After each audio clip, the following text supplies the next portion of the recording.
Oh, hello. Hello. Thank you for that welcome. I love you, Daddy! Oh, thank you. Thank you. So this whole thing. All right. Thank you. Isn't she wonderful? What a beautiful, glamorous lady. It's very important. It's very important to be hot. People underestimate the importance of being beautiful. But she and I get it just right. Oh gosh. What is this weather about? Maybe God is Muslim after all. I notice there aren't that many Muslim protesters, but if you've ever tried to walk in a sodden burqa, you'll know why. It's enough to dissuade even the most determined jihadi. Thank you for coming out today. Now, we all agree on a few things, don't we? We all agree, for instance, that Linda Sarsour is a Sharia-loving, terrorist-embracing, Jew-hating, ticking time bomb of progressive horror. We agree on that. Now, I'll call her Linda because her surname, Sarsour, did you know this? It means cockroach in Arabic. And I do so hate to be disrespectful. So we'll call her Linda. Yes, I'm back and just as much of a waspish cunt as ever. This week, another Muslim loser, a friend of... This week, another Muslim loser, a friend of Linda's probably, strapped a bomb to his chest in Manchester and murdered over 20 people, including children. Does Linda Sarsour, in her dark heart, approve of this senseless atrocity? If she feels any remorse at all, maybe it's for the Muslim grooming gangs and Pakistani child rapists who have 20 fewer victims this week. What Manchester has done is once again raise the stakes. It's now more important than ever to fight Islam in America, and particularly its emissaries like Linda Sarsour. Now, Linda came out of nowhere. I first heard about her in that stupid Women's March. To just give you a demonstration of how stupid modern third-wave American feminists are. They're prepared to follow a woman who believes in Sharia law, while at the same time complaining about patriarchy. It is genuinely ludicrous. Now, for some reason, leftists love putting hijab-wearing women in front of things to remind us how tolerant, progressive, and feminist Islam is. Give me a break. Islam views Western progressives with the same contempt the Soviet Union reserved for the useful idiots of the American communist left. It's a relationship as abusive as Chris Brown and Rihanna's, except no one in it is hot. Claiming Islam is worthy of progressive protection is insane. The hijab is not a symbol of female liberation, as USA Today and the rest of your media likes to claim. But Linda is special. She's more than just an oppressive headscarf. Lurking underneath all of that sweaty polyester is a mind that hates America and loves Sharia law. Her greatest crime, in my view, is her treatment of the heroic female genital mutilation victim and Islam critic Ayaan Hirsi Ali.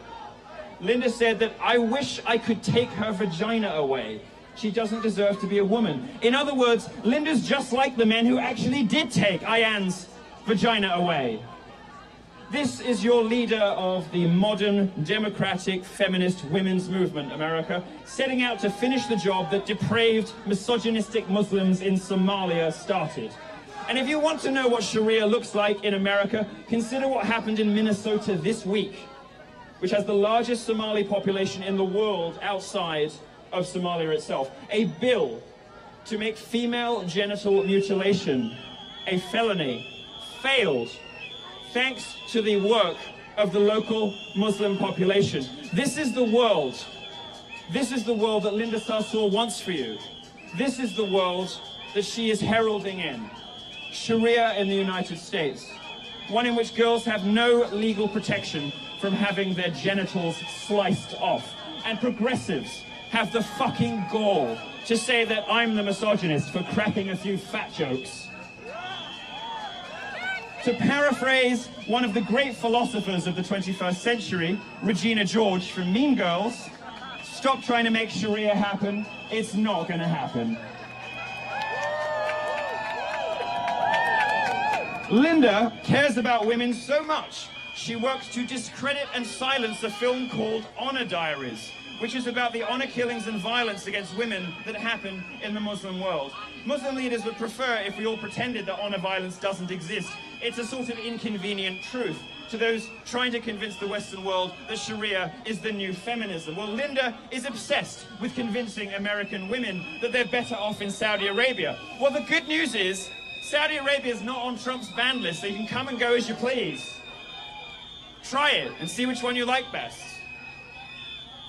If she can't bring people to Saudi, Linda wants to bring Saudi to America. Frankly, I'm amazed her husband lets her out of the house often enough to speak as she does, but I guess the rules are different for progressive elites. You see, it wasn't Saudi Arabia that Ariana Grande retreated to for safety after a bomb went off at her concert. It was, of course, the United States of America, the greatest country in the history of human civilization. The country that Ariana Grande said she hated. I hate Americans, I hate America, and she licked a donut. Thank you, MILO, you're amazing! Thank you, Pumpkin. Thank you, sweetheart. The World Economic Forum, which is not a conservative organization, ranks countries by gender gap. Now, this isn't the bogus gender wage gap. It's not the wage gap that progressives have invented, pretending that women earn less than men when they don't. This is a real gender gap. And it's a gap in education and in healthcare and other critical economic factors. Now, if you believe Linda, Saudi Arabia is the best country in the world to be a woman. But if you believe the World Economic Forum, they're ranked 141 out of 144. One of the only countries they beat is Syria. And this is the woman who considers Palestinians throwing rocks at Jews as courageous. Now, there's more than a few Jews at CUNY, a quarter of the student population, in fact. Let's hope that Linda Sarsour doesn't come to her commencement address armed and ready for battle. I would suggest that CUNY's yarmulke-wearing population stay home, just in case. It's not worth the risk. Linda Sarsour is on a quest to convince Western women that Sharia law is the ultimate expression of female empowerment. It's shocking, isn't it? How many liberals obsessed with the idea of patriarchy nonetheless buy into this drivel? Nothing in the West compares to the horrific treatment of women under Sharia, except, of course, closer to home, the treatment of women by Hillary Clinton after Bill raped them.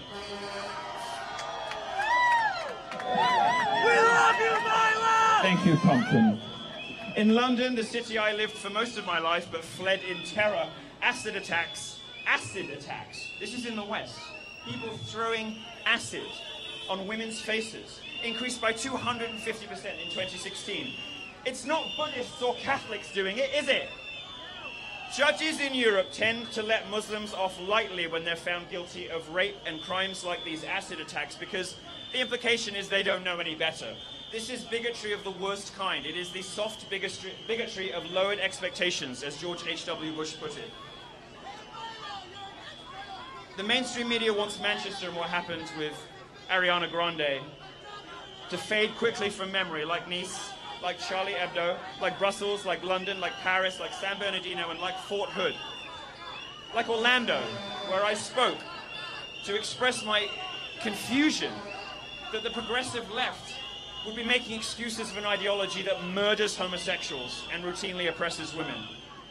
You should not allow the media, you should not allow your celebrities, you should not allow politicians, and you should in particular not allow university professors like the spineless cunts at CUNY to allow this to happen. Yes, MILO! Ayaan Hirsi Ali was disinvited from giving a commencement address at Brandeis.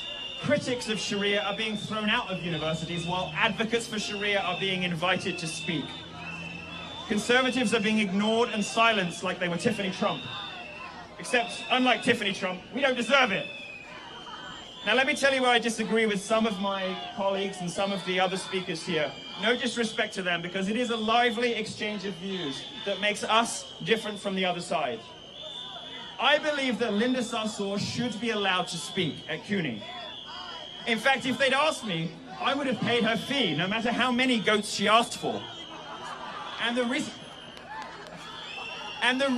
that I think she should be allowed to speak is that her words, odious as they are, should be broadcast far and wide. The best response to authoritarianism is not more censorship, but more speech.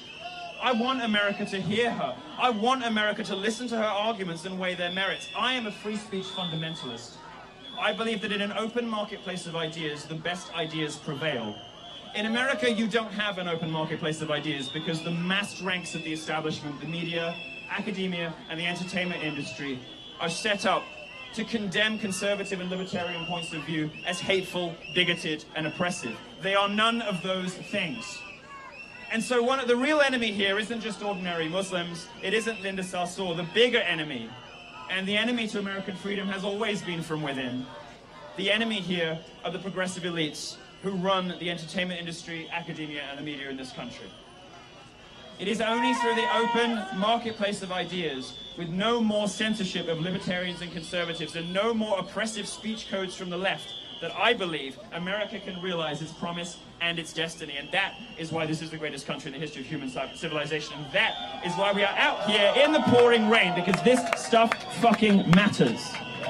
And when we reach that goal, when we reach that day, when there is a full, free, frank, open exchange of ideas, when anyone can present their ideas for scrutiny, when anyone can present their system of belief for discussion and debate, then people will see Linda Sarsour for what she really is. It's true that her ideology is as ugly as Chelsea Clinton. It's true that Linda wants to replace graduated women's mortarboards with hijabs. And once that happens, the burqa will replace those graduation robes soon after. Linda wants to substitute prayer rugs for diplomas, and CUNY is going right along with her. It's true that CUNY is going to see the results, it's going to see the consequences of this. It's going to see it in enrollment. It's going to see it in alumni donations. And the other speakers here have done a much better job than I ever could of explaining in detail why she is wrong and dangerous about absolutely everything. So if you disagree with a Sharia-loving, Jew-hating commencement speaker, hold back on giving money to this university. Don't enroll your kids. Teach them a lesson the American way, which is with your speech and with your wallet.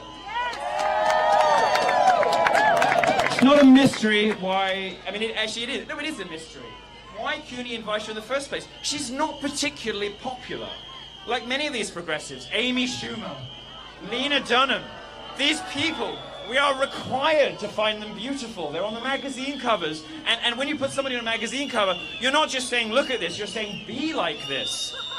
Amy Schumer, no fucking thanks. There aren't enough pies in the world. She ate them all! But Linda Sarsour herself is not that popular. She's somebody that the progressive elites want us to believe is popular. I'll give you some data to back up that assertion. In her own neighborhood, in 2016, Linda Sarsour ran for Democratic County Committee member, which is a voluntary position that really is just for your block. It's for like a few thousand people. She came third out of 3 in a predominantly Islamic neighborhood. Even her neighbors fucking hate her. And they're all Muslims. But at the end of the day, Linda Sarsour, you've got to admire their tenacity. It takes some lungs to do that. I was head chorister at my school, and that's not easy to keep it up. So a round of applause for the protesters, without whom I would be nothing. At the end of the day, Linda is just another idiot, wittingly or unwittingly doing the work of Saudi Arabia, doing the work of Iran, doing the work of ISIS. And the enemy that you as Americans have always faced and will always face is from within. It's from other Americans allowing this stuff, pandering to it, prioritizing it, giving it platforms. Now, I don't want her banned, but I do want her exposed. And that's what I hope today will accomplish. If I can add anything today, is to remind you that, as ever, the greatest threats to American liberty don't come from overseas. They come from places like New York. Don't ban her, but hold her to account. Make her debate. Make her defend her hateful and odious positions, and always support free speech, free expression, free intellectual inquiry, creativity, and love, joy, and all of those wonderful things that unite the libertarian and conservative movements. Thank you so much for having me. Thank you so much. Goodbye.